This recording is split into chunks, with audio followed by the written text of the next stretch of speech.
Hello students, welcome back to my YouTube channel Sonu Verma agri exam prep में एक बार फिर से आप सभी का स्वागत है। स्टूडेंट्स, हम डिस्कस कर रहे थे फ्रूट्स क्रॉप को और आज जो हमारा नेक्स्ट फ्रूट क्रॉप है ये है पाइनएप्पल, बोले तो अनानास। नॉर्थ ईस्ट इंडिया में और साउथ इंडिया के अंदर कल्टीवेट सिर्फ ये किया जाने वाला फ्रूट है।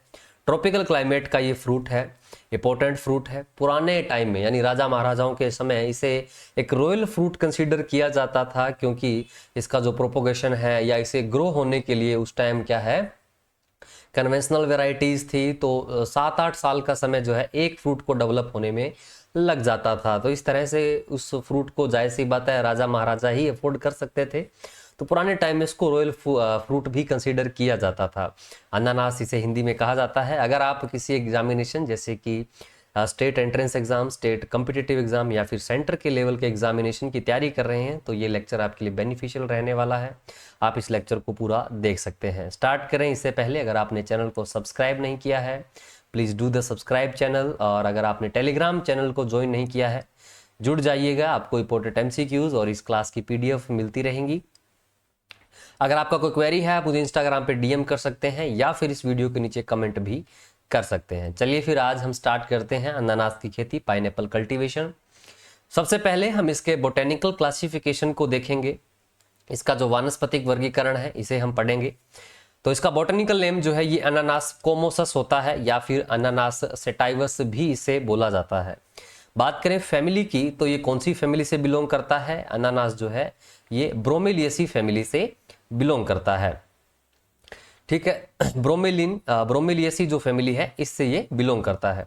क्रोमोसोम नंबर्स को लेकर बात करें, डिप्लॉइड क्रोमोसोम 50 भी देखने को मिलते हैं, ट्रिप्लॉइड क्रोमोसोम देखने को मिलते हैं 75 और टेट्राप्लॉइड स्पीसीज भी देखने को मिलती है जिनके अंदर क्रोमोसोम होते हैं 100। ठीक है, बात करें इसके ओरिजिन प्लेस को लेकर तो इसका ओरिजिन जो है ये पपाया, गुआवा इनकी तरह ट्रॉपिकल अमेरिका से ही हुआ है।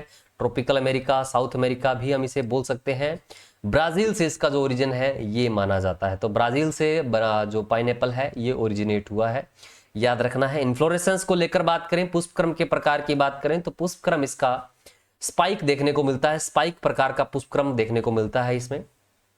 मल्टीपल फ्रूट है, ये कैसा फ्रूट है? मल्टीपल फ्रूट है। मल्टीपल फ्रूट आपको बताया था क्या होता है, कई सारे फूल मिलकर जब एक फल को बनाते हैं उसे मल्टीपल फ्रूट बोला जाता है।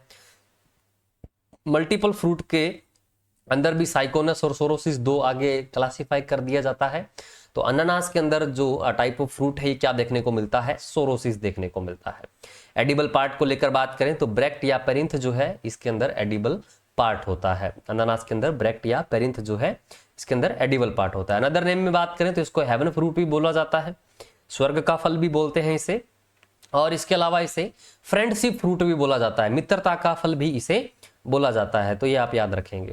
कल्टीवेशन को लेकर बात करें, इंडिया के अंदर कहाँ कहाँ ये कल्टीवेट होता है तो नॉर्थ ईस्ट इंडिया के अंदर ये कल्टीवेट देखने को मिलता है। अगस्त से अक्टूबर के दौरान कल्टीवेशन जो है किया जाता है।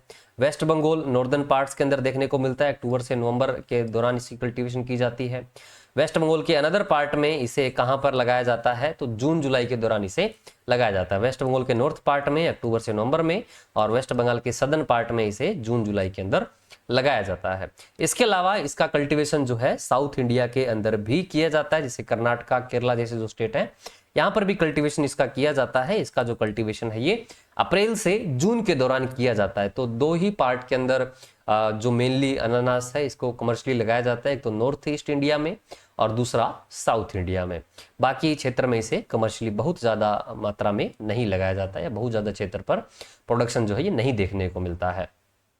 फ्रूट्स को लेकर अगर हम बात करें तो इसके फ्रूट जो है इसकी न्यूट्रिशनल वैल्यू में बात करें, विटामिन ए का बढ़िया स्रोत देखने को मिलता है, विटामिन बी का बढ़िया स्रोत देखने को मिलता है और विटामिन सी का बढ़िया स्रोत देखने को मिलता है। साथ ही साथ मिनरल्स में अगर हम बात करें तो पाइनएप्पल जो है ये कैल्शियम का भी रिच सोर्स होता है। ठीक है, इसके अलावा फॉस्फोरस और आयरन कंटेंट भी इसमें देखने को मिलता है। अब देखिए ये बात काफी इंपॉर्टेंट है, अनानास जो है ब्रोमेलिएसी फैमिली से जो बिलोंग करता है ना, जैसे अनानास है तो इसके अंदर एंजाइम एक प्रेजेंट होता है जिसको क्या बोला जाता है?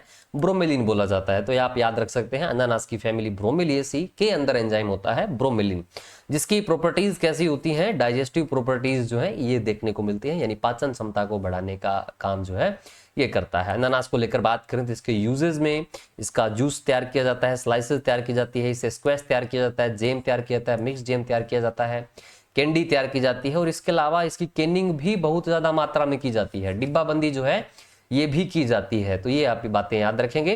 टीएसएस रेंज को लेकर बात करें तो अनानास के अंदर टीएसएस रेंज कितनी देखने को मिलती है? 12 to 16 डिग्री ब्रिक्स का जो टीएसएस है ये पाइनएप्पल के अंदर प्रेजेंट होता है। पाइनएप्पल में जो टीएसएस है ये 12 से लेकर 16 डिग्री ब्रिक्स तक पाया जाता है।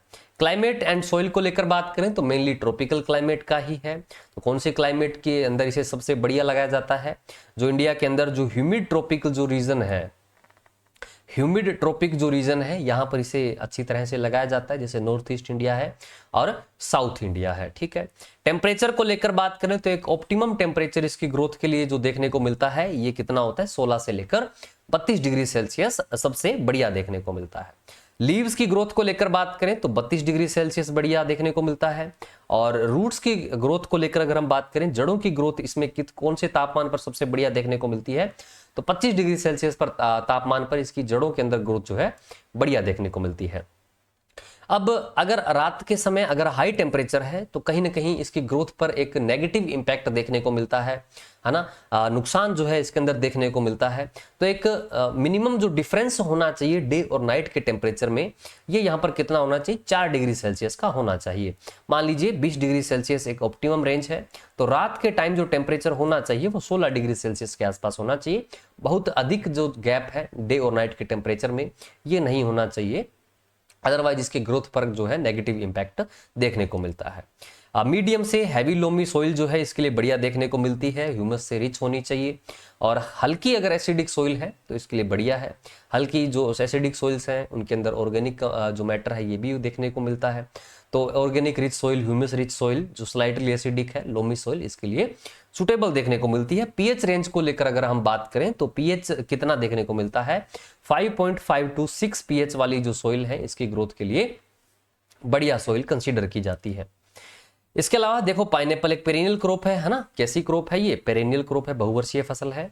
और इसका इकोनॉमिक लाइफ स्पैन जो है ये 5 से 7 साल तक देखने को मिलता है, यानी कि एक अच्छा प्रोडक्शन ये 5 से 7 साल तक ही देता है। लेकिन नॉर्थ ईस्ट के जो फार्मर हैं ये यहाँ पर इससे क्या करते हैं? रेटून क्रॉप लेते हैं। रेटून क्रॉप क्या होता है? जैसे जब हम प्लांट को हार्वेस्ट कर लेते हैं या फिर फ्रूट को हार्वेस्ट कर लेते हैं तो बचे हुए प्लांट मटेरियल से दोबारा से प्लांट जो है ग्रो हो जाता है, उसको रेटून क्रॉप बोला जाता है। तो पाइनएप्पल के अंदर रेटून क्रॉप लिया जाता है। और जो नॉर्थ ईस्ट वाले जो फार्मर्स हैं यहाँ पर कितने साल तक लगभग रेटून क्रॉप लेते हैं? तो 20 से 25 साल तक ये पाइनएप्पल के अंदर रेटूनिंग करते हैं। बाकी एक जो इकोनॉमिकल जो यील्ड देखने को मिलता है ये 5 से 7 साल या मैक्सिमम 10 साल तक एक क्वालिटी वाइज प्रोडक्शन अच्छा मिलता है। इसके बाद फ्रूट का साइज छोटा होता जाता है, फ्रूट क्वालिटी वाइज भी क्या होते हैं? कम हो जाते हैं। तो ये रेटून क्रॉप बहुत ज्यादा समय तक लिया जाता है, 20 से 25 साल तक। जैसे जो नॉर्थ पार्ट ऑफ त्रिपुरा है यहाँ पर, या फिर असम के अंदर जो बराक वैली है, यहाँ के जो फार्मर्स हैं ये 20 से 25 साल तक भी रेटून क्रॉप लेते हैं पाइनएप्पल के अंदर। प्रोपोगेशन मेथड्स को लेकर बात करें तो इसका जो प्रोपोगेशन है ये देखिए क्राउन से भी देखने को मिलता है। क्राउन क्या है? फ्रूट का जो इस तरह से लीफ का जो टॉप पार्ट है उसको क्राउन बोल दिया जाता है। इसको लेते हैं, साथ ही साथ फ्रूट के साथ भी थोड़ा सा हल्का सा हम कट लगा लेते हैं। फ्रूट होंगे, फ्रूट्स के अंदर बड होगा तो भोजन मिलता रहेगा, और बड भी है तो यहाँ से रूट निकल आएंगे, इसको भी लगा लिया जाता है। इसके अलावा इसके जो स्लिप्स जो होते हैं फ्रूट के जस्ट पास से स्लिप्स जो है ये इमर्ज होते हैं, तो इनके अंदर फ्रूट जो है ये स्टोर होता है, फूड जो है स्टोर होता है, तो इसको हम लगाते हैं तो इससे भी प्लांट जो है दोबारा से प्रोपोगेट हो जाता है। इसके अलावा प्लांट की जड़ों के पास से अनानास में सक्कर्स भी निकलते हैं, तो सक्कर्स के द्वारा भी प्रोपोगेशन जो है ये किया जाता है। तो अनानास के अंदर क्राउन से प्रोपोगेशन होता है, स्लिप से प्रोपोगेशन होता है, और सक्कर से जो प्रोपोगेशन है ये भी देखने को मिलता है।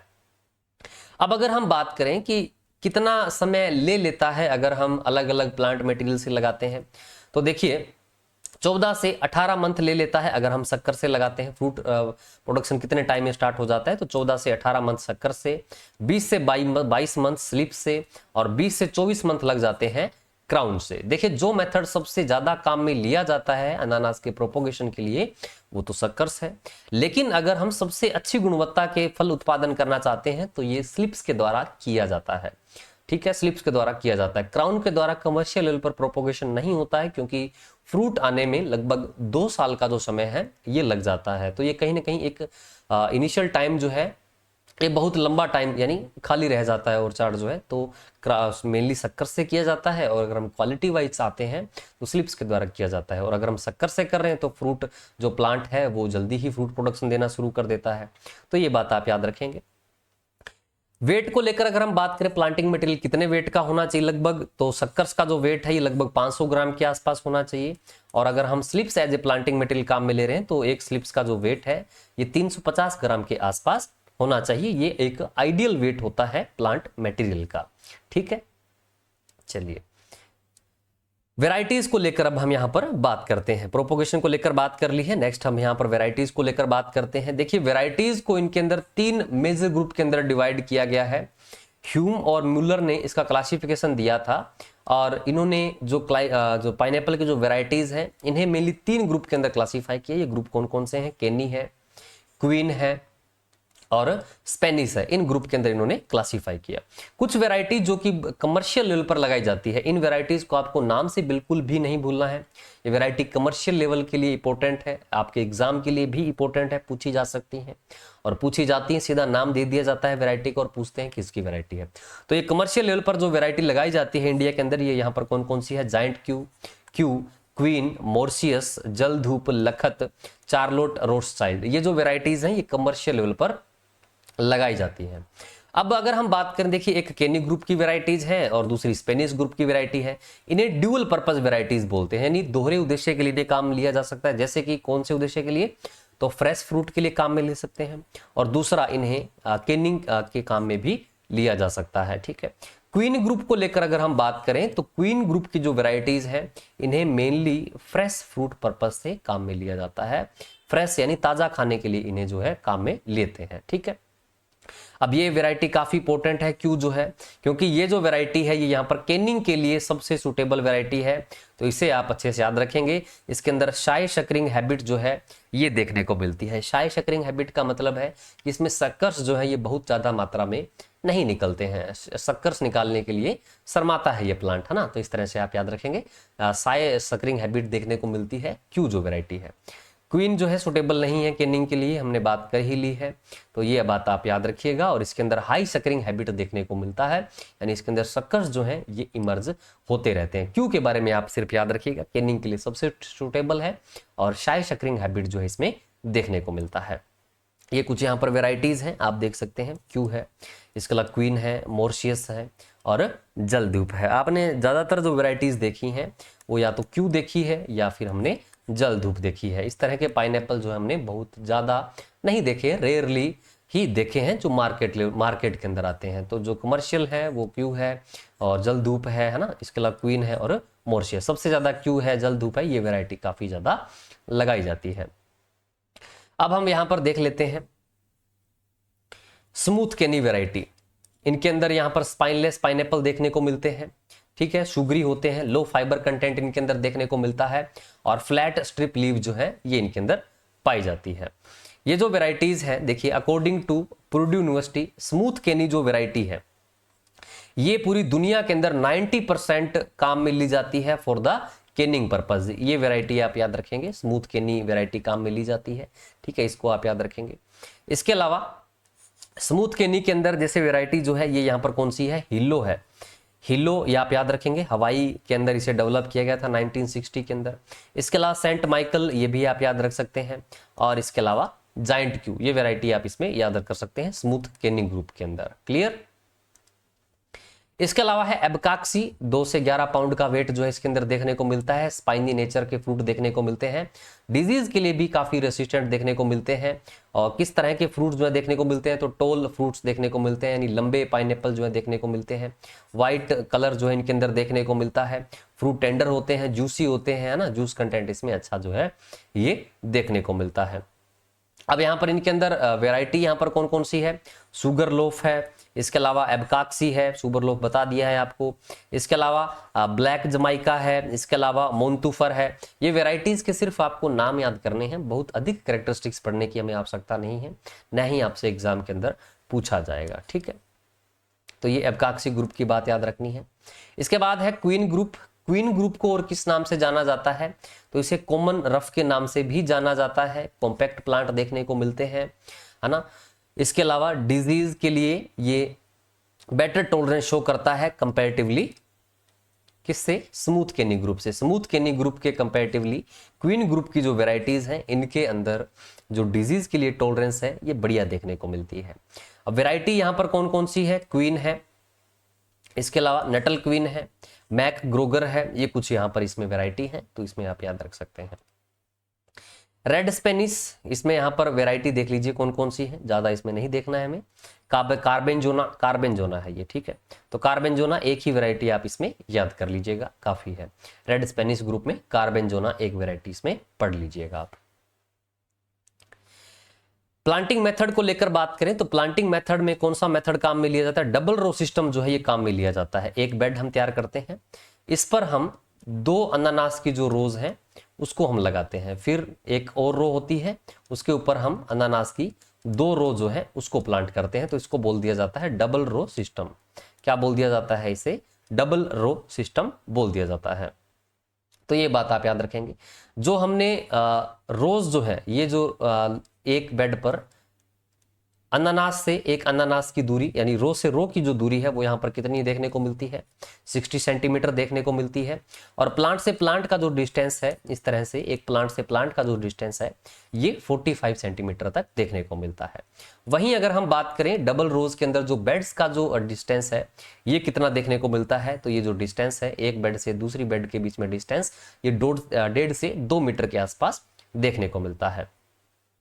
अगर हम डबल रो सिस्टम काम में लेते हैं तो लगभग 15,000 से लेकर 20,000 सक्कर्स की हमें रिक्वायरमेंट रहती है पर हेक्टेयर। तो ये नंबर भी आप याद रखेंगे। तो कितने प्लांटिंग डिस्टेंस पर लगाया जाता है प्लांट को यहाँ पर मेनली, तो 25 से 60 इंटू 105 सेंटीमीटर डिस्टेंस पर लगाया जाता है, या फिर 25 इंटू 60 इंटू 90 सेंटीमीटर डिस्टेंस पर भी इसे लगाया जा सकता है। और इस मेथड से हम कितने प्लांट्स को लगा सकते हैं, अगर हम ये प्लांटिंग डिस्टेंस रखते हैं, अगर हम इस प्लांटिंग डिस्टेंस को फॉलो करते हैं 25 से 60, यानी ये यहाँ पर R इंटू P डिस्टेंस है, ठीक है। रो टू रो 25 सेंटीमीटर रखते हैं और प्लांट टू प्लांट अगर हम 60 सेंटीमीटर रखते हैं तो हमें लगभग 49,000 से लेकर 53,000 जो सक्कर्स हैं इनकी आवश्यकता होती है। और जो row to row bed to bed distance जो है ये कितनी रखी जाती है, 105 सेंटीमीटर के आसपास रखी जाती है। तो ये सक्कर्स के अंदर आप खासकर याद रखिएगा। अगर हम ये प्लांटिंग डिस्टेंस काम में लेते हैं तो 15 से 20,000 सक्कर्स की आवश्यकता रहती है। अगर हम प्लांट को ज्यादा सघन लगाते हैं तो हमें लगभग 50,000 के आसपास सक्कर्स की आवश्यकता जो है ये देखने को मिलती है। फ्लावरिंग को लेकर अगर हम बात करें तो लगभग 15 से 18 मंथ का जब प्लांट हो जाता है उस टाइम लगभग 40 से 50% जो प्लांट्स हैं उनके अंदर फ्लावरिंग जो है ये देखने को मिल जाती है, लगभग प्लांटिंग के 15 से 18 मंथ बाद। तो ये बात आप याद रखेंगे।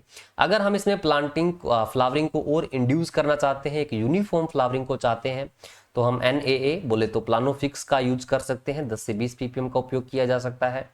या फिर हम 10 ppm जो है इथेफोन का भी उपयोग कर सकते हैं, मिक्सचर यूज कर सकते हैं, इसमें इथेनॉल 2% यूरिया भी डाल सकते हैं, 0.045% सोडियम कार्बोनेट का भी यूज किया जा सकता है ना। तो ये अगर हम प्लांटिंग के लगभग 15 से 16 मंथ बाद अगर हम स्प्रे करते हैं सनी डेज में, जिस टाइम धूप है उस टाइम अगर हम स्प्रे करते हैं तो अनानास के अंदर एक यूनिफॉर्म फ्लावरिंग जो है ये देखने को मिलती है।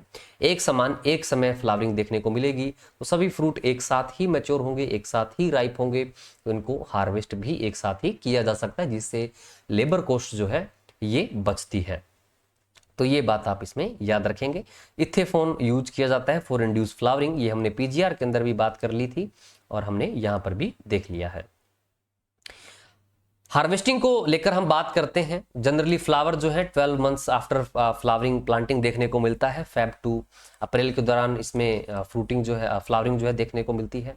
और फ्रूट जो है राइप कितने टाइम में हो जाते हैं, मैच्योरिटी टू राइपनिंग जो स्टेज देखने को मिलता है ये यहाँ पर कितने दिनों का देखने को मिलता है, तो लगभग 135 से लेकर 165 दिन के अंदर फ्रूट जो है मैच्योर या राइप हो जाते हैं आफ्टर फ्लावरिंग। तो ये आप याद रखेंगे।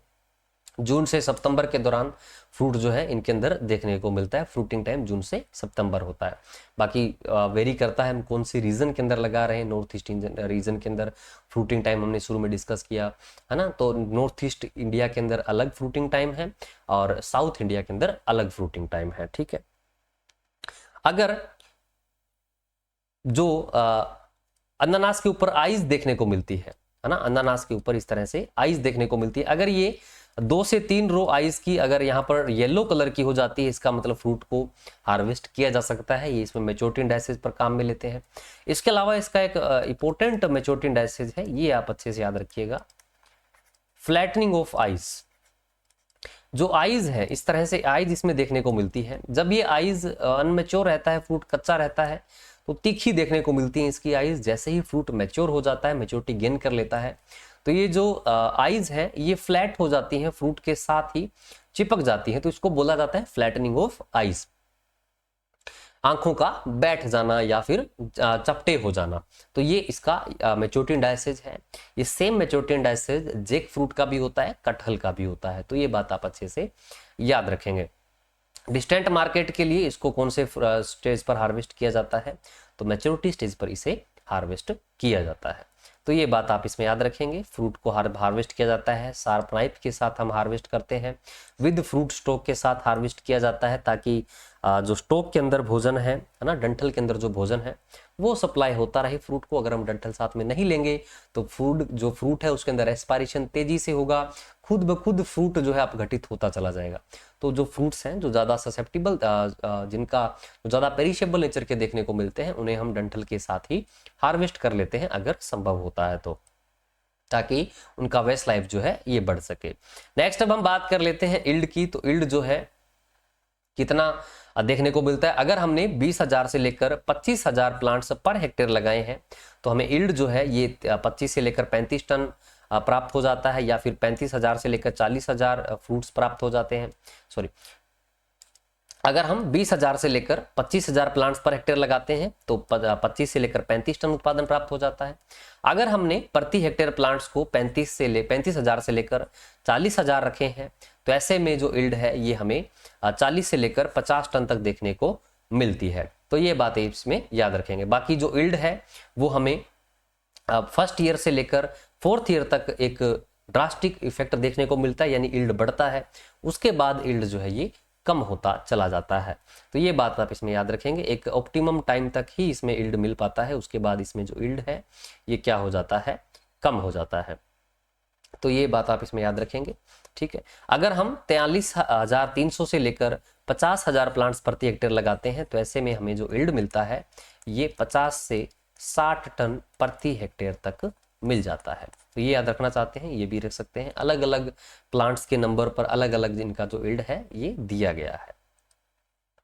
नेक्स्ट है रेटून। तो पाइनएप्पल जो है इसके अंदर रेटून क्रॉप किया जाता है ना। रेटून क्रॉपिंग काफी कॉमन है, नॉर्थ ईस्ट इंडिया के अंदर सबसे ज्यादा कॉमन जो है प्लांटिंग्स में देखने को मिलती है। हम हार्वेस्ट कर लेते हैं, सक्कर्स बच जाते हैं, तो वही सक्कर्स जो है दोबारा से नए प्लांट को रीजनरेट कर लेते हैं। तो इस तरह से इसके अंदर रेटूनिंग फार्मिंग जो है किया जाता है।